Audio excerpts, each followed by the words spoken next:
నమస్కారం. రెయిన్బో హాస్పిటల్కి స్వాగతం. Powered by Star hospital.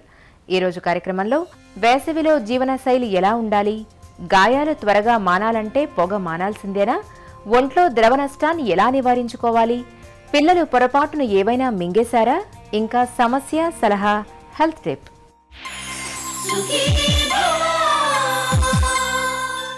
వేసవి మొదలైపోయింది. ఉదయం 9 నుంచే ఎండ మండిపోతోంది. బయటకు వెళ్లాలంటే ఎండవేడి భయపడుతోంది. అలా అని ఇంట్లో కూర్చున్నా వేడిగాలి మనల్ని ఉక్కిరిబిక్కిరి చేస్తూనే ఉంటుంది. ఇలాంటి పరిస్థితుల్లో వేసవి తాపానికి తోడుగా వడదెబ్బ, డీహైడ్రేషన్ వంటి సమస్యల తాకిడి బాగా పెరుగుతూ ఉంటుంది. ఈ వేసవి ఇక్కట్లను తట్టుకొని ఆరోగ్యాన్ని భేషుగ్గా ఉంచుకునేందుకు ఆయుర్వేదం చెబుతున్న జీవన శైలి మార్గాల గురించి ఇప్పుడు తెలుసుకుందాం.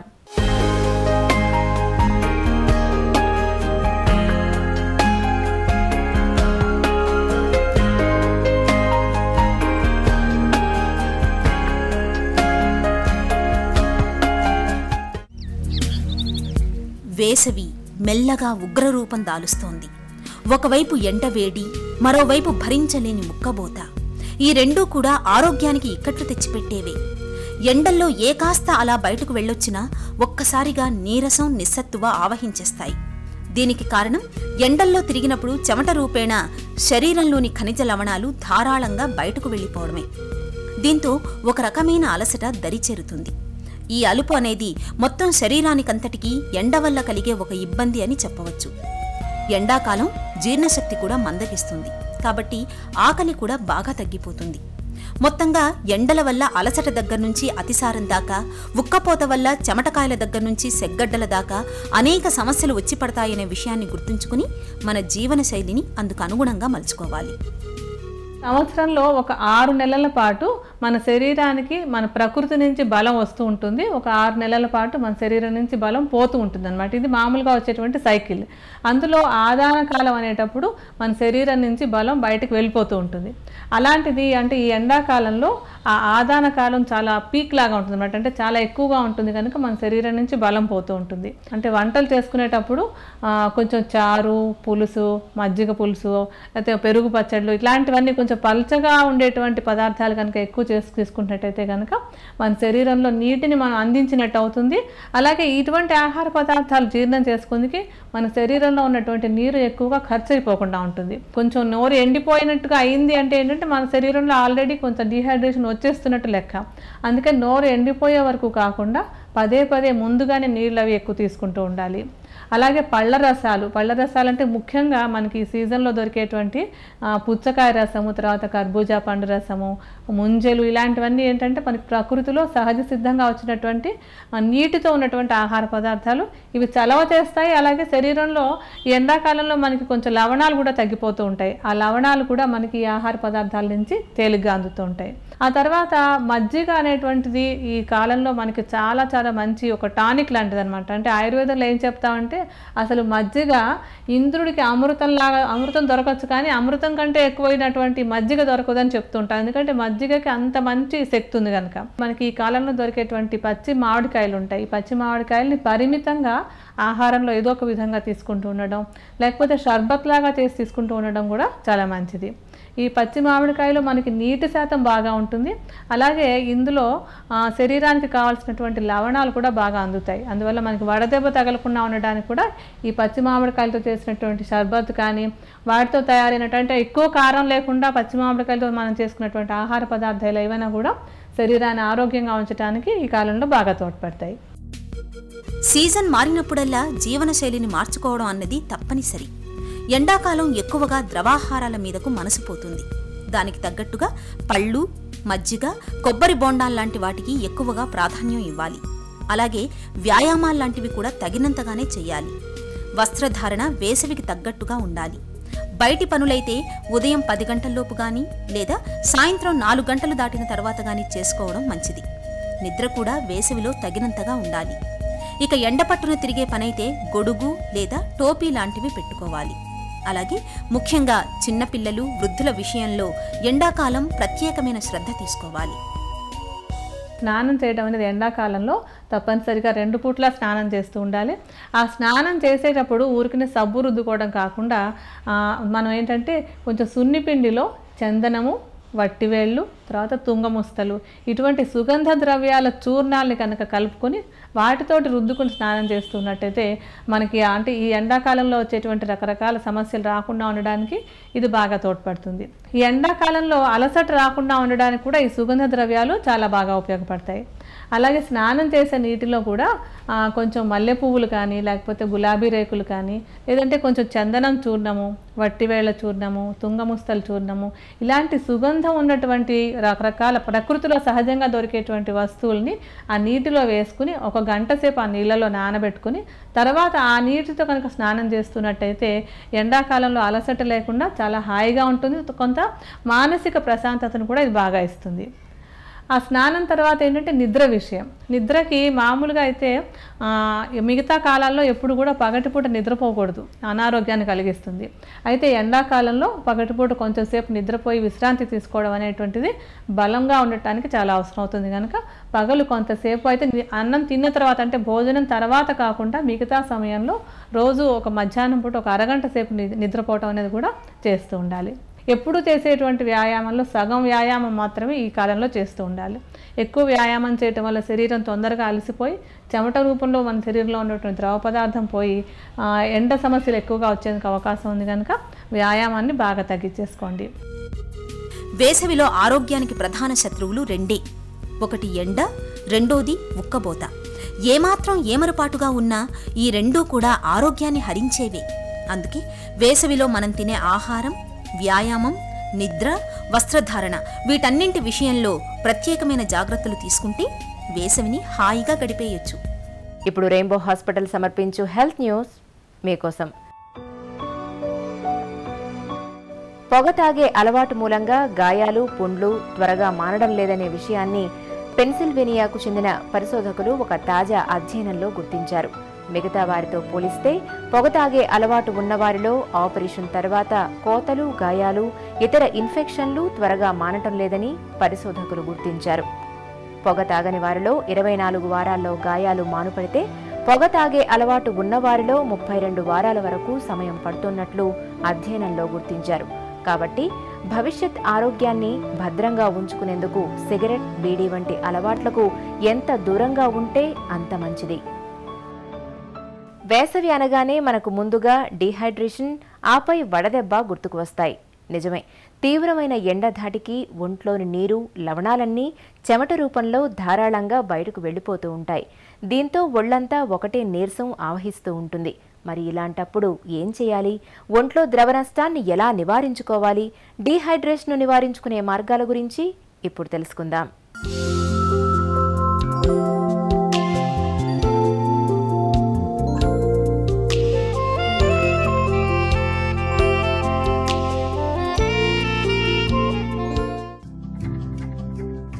వేసవిలో ప్రచండ భానుడి ప్రతాపానికి ఒంట్లోని నీరు, లవణాలు చెమట రూపంలో ధారాళంగా బయటకు వెళ్ళిపోతూ ఉంటాయి. ఇలాంటప్పుడు ఒంట్లో జరిగే ఈ ద్రవ నష్టాన్ని నివారించుకునేందుకు రోజు మొత్తంలో సాధ్యమైనంత ఎక్కువగా నీళ్లను తాగుతూ ఉండాలి. ద్రవాహారాలు, పండ్ల రసాలు, కొబ్బరి నీళ్లు తరచూ తాగుతూ ఉండాలి. ఎలక్ట్రాల్ కానీ లేదా చిన్న గ్లాసు నీళ్లలో 2 స్పూన్ల పంచదార, 1/2 స్పూను ఉప్పు వేసి ప్రతి 2 గంటలకు తాగుతుండాలి. ఆహారంలో తగినంత ఉప్పు, నీరు ఉండేలా చూసుకోవాలి. తరువాణి గురించి మనలో చాలామంది వినే ఉంటారు. వేసవిలో నిజంగా ఇది అమృతం అని చెప్పవచ్చు. అన్నం ఉడికేటప్పుడు కాసిని నీళ్లు ఎక్కువ పోసి అన్నం పూర్తిగా ఉడికిన తర్వాత దానిని వార్చాలి. అలా వచ్చిన గంజిని ఒక కుండలో పోసి ఉంచాలి. మరునాటికి అది ఎంతో రుచిగా ఉంటుంది. కాస్త మజ్జిగ, ఉప్పు కలుపుకొని తాగితే రుచికి రుచి, ఆరోగ్యానికి ఆరోగ్యం. ఇంట్లో 2 ఏళ్లలోపు పిల్లలు ఉన్నారంటే వారిపై ఎప్పుడూ ఒక కన్నేసి ఉంచాల్సిందే. ఇల్లంతా పాకుతూ చేతికందిన వస్తువునల్లా నోట్లో పెట్టుకుంటూ ఉంటారు. ఇలాంటప్పుడు కొన్ని సందర్భాల్లో చేతికందిన టానుకులన్నీ మింగేస్తూ ఉంటారు. మాత్రల్ని, నాణాల్ని సైతం మింగేస్తూ ఉంటారు. దీంతో అవి గొంతుకు అడ్డపడి ఏకంగా పిల్లాడి ప్రాణానికే ప్రమాదం ముంచుకొస్తూ ఉంటుంది. మందులు, టానిక్కుల విష ప్రభావాలు పిల్లల ఆరోగ్యంపై తీవ్రమైన ప్రభావాన్ని చూపిస్తూ ఉంటాయి. పిల్లలు పొరపాటున ఏమైనా మింగినప్పుడు వెంటనే ఏం చేయాలో డాక్టర్ని అడిగి ఇప్పుడు తెలుసుకుందాం.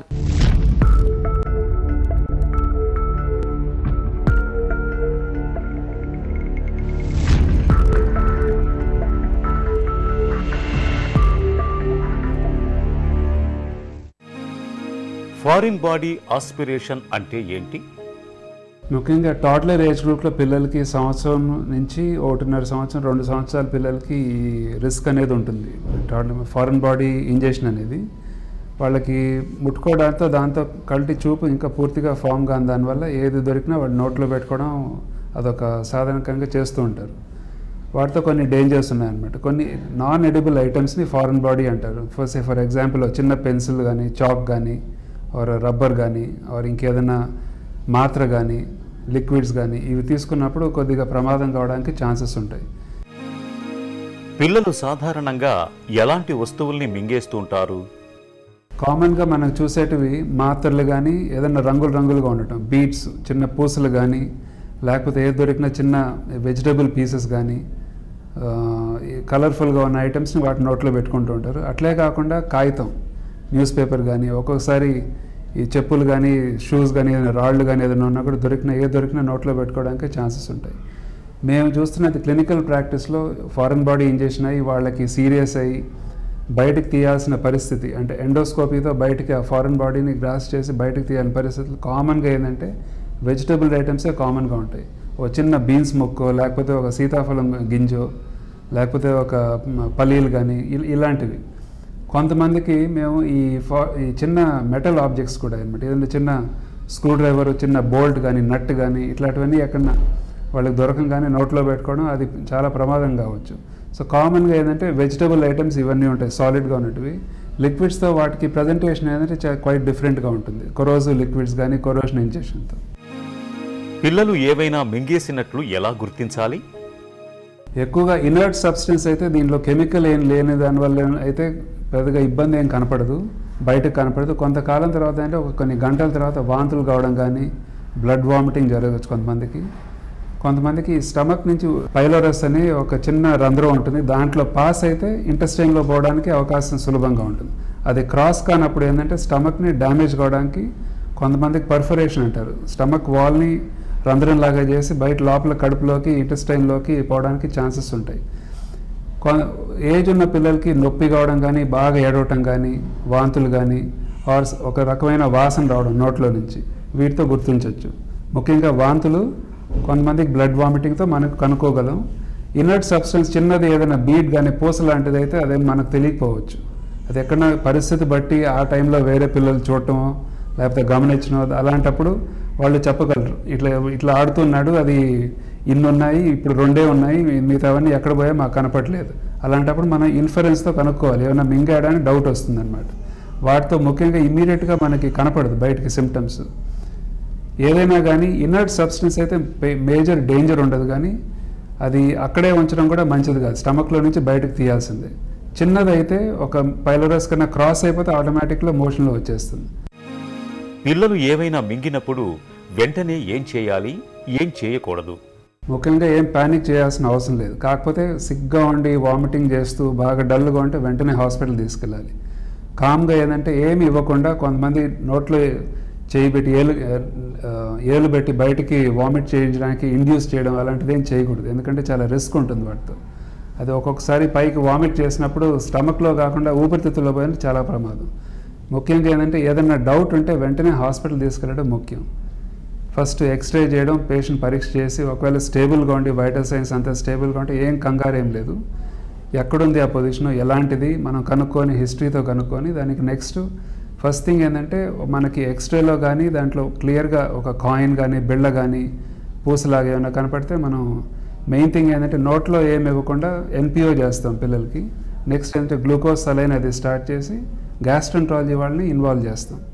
గ్యాస్ట్రంట్రాలజిస్ట్ మత్తిచ్చి అనెస్థీషియా కింద ఏంటంటే ఒక స్పెషల్ ట్యూబ్ లాగా ఉంటుంది, ఎండోస్కోప్ అంటారు. అది స్టమక్లోకి లోపలికి పాస్ చేస్తూ టీవీ కెమెరాలో వాళ్ళు చూడొచ్చు లోపల ఎలాగుంది, ఏముంది అనేది మనకు క్లియర్గా కనపడుతూ ఉంటుంది. దాన్ని బట్టి అది ఆబ్జెక్ట్ కనపడిన తర్వాత దానికి గ్రాస్పింగ్ ఫోర్సెప్స్ అని ఉంటుంది ఎండోస్కోపీ ఛానల్లో. వేరే ఛానల్ ద్వారా ఫోర్సెప్స్ పెట్టి దాన్ని అట్లా పట్టుకొని నిదానంగా బయటకు తీయేస్తూ ఉంటారు. ముఖ్యంగా 90% ఆఫ్ ద కేసెస్తో ఎండోస్కోపిక్తోనే తీసేయచ్చు. కొంతమందికి ఏదైనా స్లిప్పరీ ఆబ్జెక్ట్ ఏదైనా ఉంటే దానికి వేరే డివైస్ ఉంటుంది ఎండోస్కోపీ చేసే వాళ్ళకి, గ్యాస్ట్రోంట్రాలజిస్ట్కి. బాస్కెట్ అనేది ఒక బుట్టలాగా దాని చుట్టూ ర్యాప్ చేసి బయటకు తీయగలరు. ఇవేది వీలు కానప్పుడు అప్పుడు ఆపరేషన్ అయితే, ఓపెన్ ఆపరేషన్ అయితే అవసరం ఉండొచ్చు. ఇంట్లో పిల్లలు ఉన్నప్పుడు తల్లిదండ్రులు ఎలాంటి జాగ్రత్తలు తీసుకోవాలి? ముఖ్యంగా మాత్రలు ఏదైనా మందులు కానీ వాళ్ళకి అందకుండా పెట్టాలి. అన్నిటికన్నా ముఖ్యం ఏంటంటే లాక్ అండ్ కీ కింద ఉంచడం మరీ మంచిది. ఆ టైం ఎవరైనా పెద్దవాళ్ళు మాత్రలు కానీ ఏదైతే తీసుకున్న తర్వాత వెంటనే తీసేసి వాళ్ళకి కనపడకుండా కొద్ది ఎత్తులో పెట్టడం అనేది ముఖ్యం. అది అలా కాకుండా ఏదైనా వేరే పని చేస్తూ పిల్లవాళ్ళు చిన్న బీట్స్తో కానీ ఆడుతున్నప్పుడు అవన్నీ అవాయిడ్ చేయాలి. చిన్న పదార్థాలు లెస్ దెన్ 2 yearsకి ఏంటంటే బాగా పెద్దదిగా కానీ లోట్లో పెట్టరాని వస్తువే వాళ్ళకి బొమ్మలు కానీ అవన్నీ ఏదైనా కొనివ్వాలి. చిన్నవి బీట్స్ కానీ చిన్న బటన్స్ కానీ అలాంటివి వాళ్ళకి ఇవ్వకూడదు. అది ముఖ్యమైనది. ఇంకోటి ఏంటంటే డేంజరస్ లిక్విడ్స్, కొరోసివ్స్, ఇంట్లో కిరసనాయిలు, detergent liquids, washing powder, washing liquid ఇవన్నీ వాళ్ళకి అందకుండా వేరే కబోర్డ్లో కానీ వాళ్ళు ఎత్తుగా పెట్టుకోవడం అనేది ముఖ్యంగా వీటితో కొద్ది ప్రివెంటివ్ ఆస్పెక్ట్స్ మనం చేసుకోవచ్చు. Powered by Star Hospital. వీక్షకుల ఆరోగ్య సమస్యలకు నిపుణులైన డాక్టర్లు అందించే సమాధానాల సమాహారం సమస్య సలహాని ఇప్పుడు చూద్దాం. కుమారిలా మెయిల్ చేశారండి. పోటీ పరీక్షలకు సిద్ధమవుతున్నాను. ఎక్కువసేపు మెలుకొని ఉండడంతో ఆరోగ్యం బాగా పాడైంది. గ్యాస్ సమస్యతో బాధపడుతున్నాను. ఆవలింతలు కూడా ఎక్కువగా వస్తున్నాయి. దీనికి తోడు బాగా ఆందోళనగా ఉంటుంది. నా సమస్యలు తగ్గడానికి ఏం చేయాలి చెప్పండి అని రాశారు. కుమార్ గారు, పోటీ పరీక్షలకు ప్రిపేర్ అయినప్పుడు మీరు ఎంత హార్డ్గా ప్రిపరేషన్ చేస్తారో అదే ఈక్వల్గా ఇంపార్టెన్స్ తోటే మీ హెల్త్ని కూడా కాపాడుకోవడం ఇంపార్టెన్స్. కనీసం రోజుకి 6-7 గంటలు నిద్ర అనేది ఎటువంటి పరిస్థితుల్లో మిస్ కావద్దు. యాంగ్జైటీ ఎక్కువైనప్పుడు ఖచ్చితంగా ఉంటుంది. పోటీ పరీక్ష కాబట్టి, కాంపిటేటివ్ ఎగ్జామ్ కాబట్టి యాంగ్జైటీ ఉంటుంది. ఒట్టి యాంగ్జైటీతో కూడా అసిడిటీ ఎక్కువ అవుతుంది. అసిడిటీలో కడుపులో మంట, ఒక్కొక్కసారి ఇరిటేషన్ ఉండడం, వామిటింగ్ సెన్సేషన్ రావడం అది ఉంటుంది. అది అవాయిడ్ చేసడానికి డైట్లో కొంచెం మార్పులు చేయండి. ఆందోళన అనేది కొంచెం ఉంటుంది కానీ ఎక్కువ పెట్టుకోవద్దు. రిలాక్సేషన్ టెక్నిక్స్, రెగ్యులర్గా నిద్ర ఉండే హ్యాబిట్స్ పెట్టుకోవడం, డైట్లో చేంజెస్ చేసుకోవడం, స్లీప్ని తగ్గించడానికి ప్రయత్నం చేయకుండా ఒక స్పెసిఫిక్ దానికి స్లీప్కి ఒక హ్యాబిట్స్ పర్టికులర్ అవర్స్ ఇవ్వడం, రెగ్యులర్ ఎక్సర్సైజ్, రిలాక్సేషన్ ఇవన్నీ చేసి లాస్ట్లో కాంపిటేటివ్ ఎగ్జామ్స్కి కొంత టెన్షన్ ఉండాలా, ప్రెషర్ ఉండాలా, కానీ 24 గంటలు దాని నుంచి ఆలోచించడం కాకుండా కొంతవరకు హాబీస్ కొంచెం క్రియేట్ చేసుకొని కొంత ఈవినింగ్ టైమ్స్లో కొంచెం రిలాక్స్ అయినారంటే ఇవన్నీ కూడా ఆటోమేటిక్గా తగ్గిపోతాయండి. హైదరాబాద్ నుంచి రాజకుమారి ఇలా అడుగుతున్నారండి. నా వయసు 46 సంవత్సరాలు. గత 7 ఏళ్లుగా రుమటాయిడ్ ఆర్థరైటిస్తో బాధపడుతున్నాను. మందులు వాడుతున్నంత కాలం వ్యాధి అదుపులో ఉంటోంది. మందులు ఆపితే కీళ్ల నొప్పులు మళ్లీ తిరగబెడుతున్నాయి.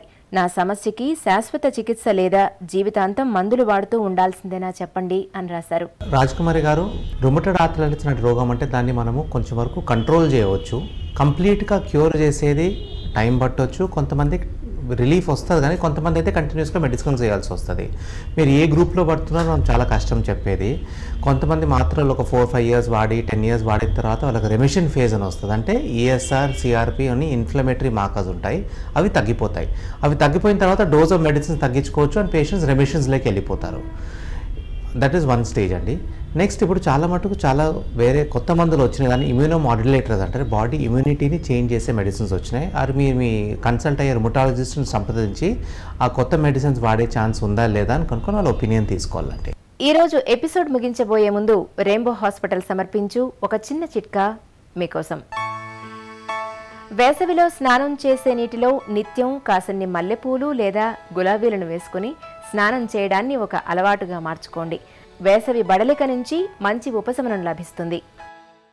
మీకు ఏమైనా ఆరోగ్య సమస్యలు ఉంటే వెంటనే మాకు రాయండి. మా చిరునామా Sukhibhava, ETV 2, Ramoji film city, Hyderabad 501512 లేదా sukhibhava@etv.co.in కు మెయిల్ చేయండి.